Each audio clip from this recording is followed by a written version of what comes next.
தமிழ் பேரின பெருமக்கள் தங்களின் இதய தெய்வமாக குலதெய்வமாக போற்றி கொண்டாடுகிற எங்களுடைய தாத்தா தெய்வ திருமகன் முத்துராமலிங்க தேவர் அவர்களினுடைய புனித புகழ் போற்றுகிற நாள் இன்று. அரசியலை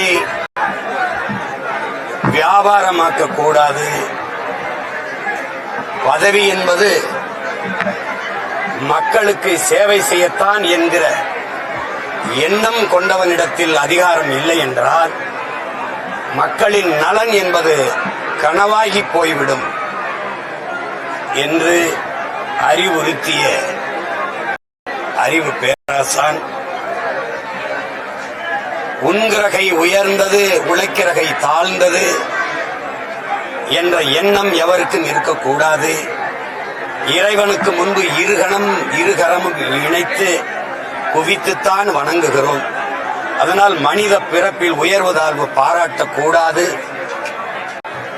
ஒரு மனிதனை அவனுடைய குணத்தை வைத்துத்தான் மதிப்பிட வேண்டுமே ஒழியரன் என்று முழக்கமிட்ட சத்தியத்தின் மகன்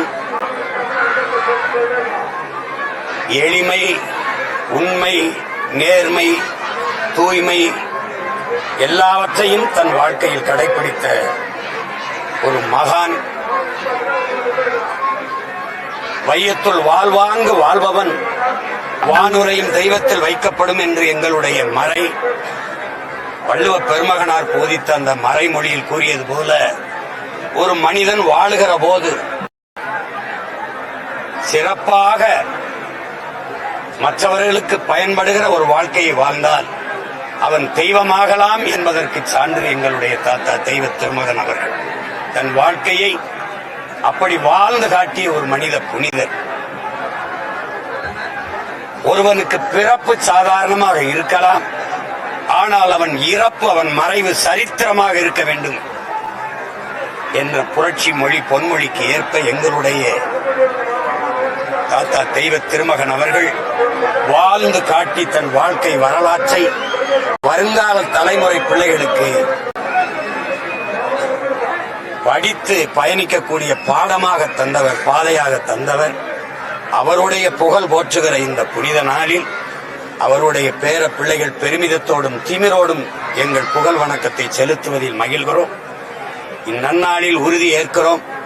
அவர் கண்ட கனவை நிறைவேற்ற இந்த தீய ஆட்சி முறை, அரசியல் முறையை ஒழித்து நல்ல அரசியலை உருவாக்கி நல்ல ஆட்சியை மலரச் செய்வோம் என்ற உறுதியை அவர் பிறந்து வாழ்ந்து நின்ற மண்ணில் நின்று அவர் பிள்ளைகள் உறுதியேற்கிறோம்.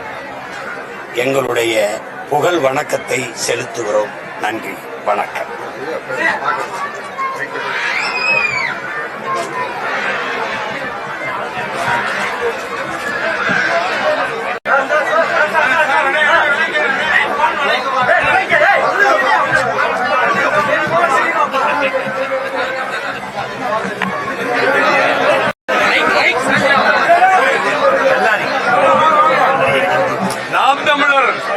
இயக்கத்தினுடைய நிறுவனரும் கோடாறு கோடி தமிழர்களினுடைய நெஞ்சில் மான உணர்ச்சியை ஊற்றி வருகின்றவருமான எனது ஆருயிர் சகோதரர் செந்தமிழன் சீமானவர்களே, என்னோடு இதிலே பங்கேற்றிருக்கக்கூடிய மறுமலர்ச்சி திராவிட முன்னேற்ற கழகத்தின் துணை பொதுச் செயலாளர், மாவட்ட செயலாளர்களே, கழகத்தின் கண்மணிகளே, செய்தியாளர்களே, தொலைக்காட்சி ஊடக நண்பர்களே, வணக்கம்.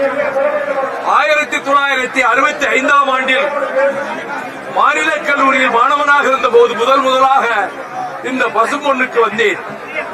நான் சிறைச்சாலைகளுக்கு சென்ற ஆண்டுகளிலும் வெளிநாடுகளுக்கு சென்ற ஆண்டுகளிலும் நான் வர இயலாது. இது 49வது தேதியாக நான் கலந்து கொள்கிறேன்.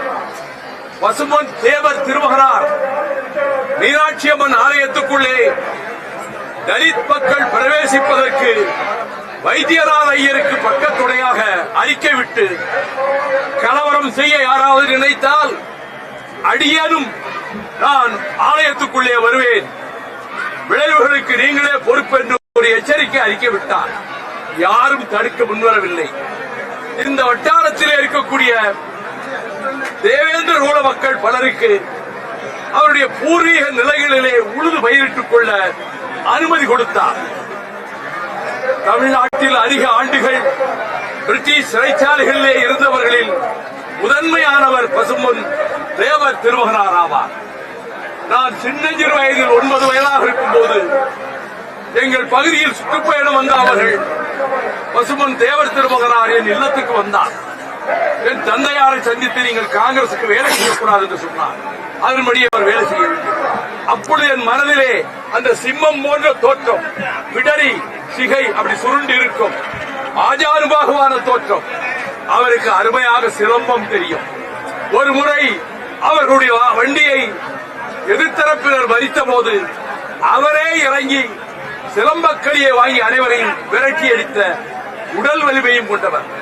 நேதாஜி சுபாஷ் சந்திர போஸுக்கு தலகர்த்தராக தென்னாட்டிலே ஒரு நேதாஜியாக வலம் வந்தவர் தான் பசும்பொன் தேவர் திருமகனார். அவர் தேர்தலில் போட்டியிடுகிற காலங்களில் அவர் ஓட்டுக்கட்டு எங்கேயும் போனதில்லை. லட்சக்கணக்கான ஓட்டுகள் வித்தியாசத்திலே அவர் வெற்றி பெற்று வந்தார். இப்பொழுது இந்த தெற்கு சீமையில் அனைத்து சமூகத்தினரும், முக்குளத்தோர் சமூகத்தினரும், தேவேந்திர மக்களும், பல்வேறு சமூகங்களைச் சேர்ந்தவர்களும் ஒற்றுமையாக இருக்க வேண்டும் என்பதுதான் இந்த வேளையில் என்னுடைய வேண்டுகோள். கசப்புகள் எல்லாம் கடந்த காலத்தோடு மறைந்து போகட்டும். வேற்றுமைகள் எல்லாம் அடியோடு விடைபெற்று போகட்டும்.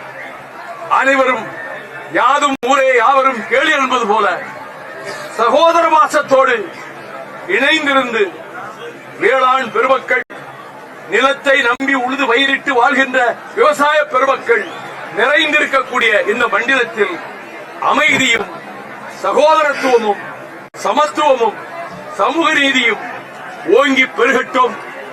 அதற்கு இந்த தேவர் ஜெயந்தி ஒரு பாதை அமைத்துக் கொடுக்கட்டும் என்று கூறி, அந்த ஒற்றுமை உணர்வு தமிழ்நாட்டுக்கு மிகவும் தேவை என்பதையும், சாதிமத சடக்குகளும் வேறுபாடுகளும் நம் எதிர்காலத்தை அழித்துவிடும் என்பதையும் இளம் தலைமுறையினர் உணர வேண்டும் என்பதையும் இந்த வேளையில் நான் இங்கே வந்து பசும்பொன் தேவர் திருமகனாருடைய நினைவிடத்தை மலர்களை தூவி அவருக்கு வீர வணக்கம் செய்கின்ற நேரத்தில் தமிழ்நாட்டினுடைய தன்மானத்திற்கும் வீரத்திற்கும் இளைஞர் உள்ளங்களில் புயல் வீசி வருகிற என் அருமை சகோதரர் செந்தமிழன் சீமான் அவர்கள் நானும் ஒரே வேளையிலே இங்கே வந்தது எனக்கு எல்லையற்ற மகிழ்ச்சியை தருகிறது.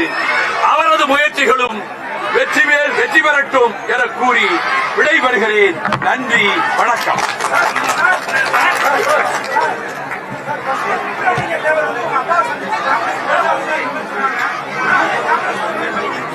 அதெல்லாம் காலம் கடந்து போய் எத்தனையோ வந்துருச்சு. அந்த எதிர்ப்புல இருந்து பசும்பொன் தேவர் திருமகனாரே அன்னைக்கு சொன்ன உணர்வோடு இருந்த மக்களே அது வெளியில இல்லையே.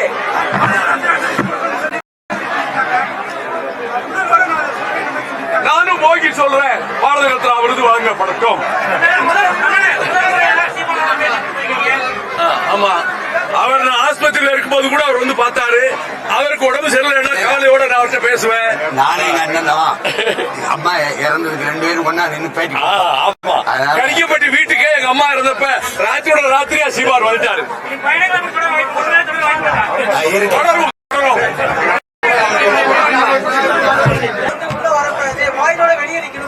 ஆமா, அது வந்து எல்லாருமே கடைபிடிச்சிருக்காங்க.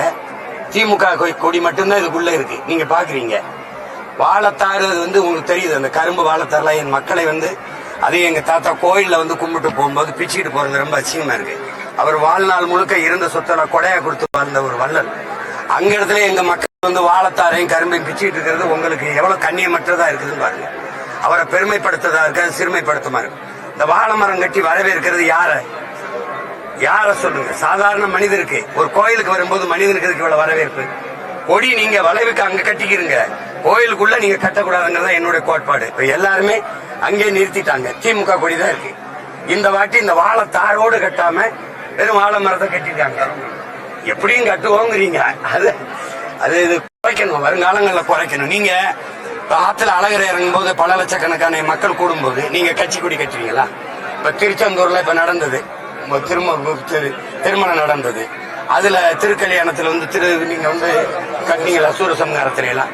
அப்ப அதெல்லாம் தொடர்ச்சியா நீங்க ஒரு கட்சி மாநாடு கட்சி கூட்டம் போல கொண்டு போறதை நாங்க வெறுக்கிறோம்.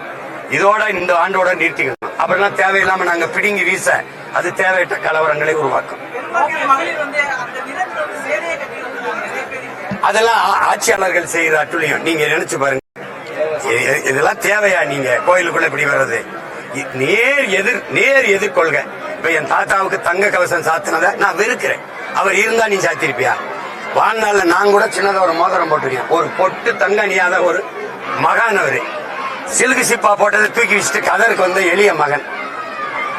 புரியுதா உங்களுக்கு? அப்படிப்பட்ட ஒரு எளிய மகனை நீங்க தங்கத்தை போட்டு அதை மூடி மீது அவர் விரும்பினாரா? அவர் கேட்டாரா?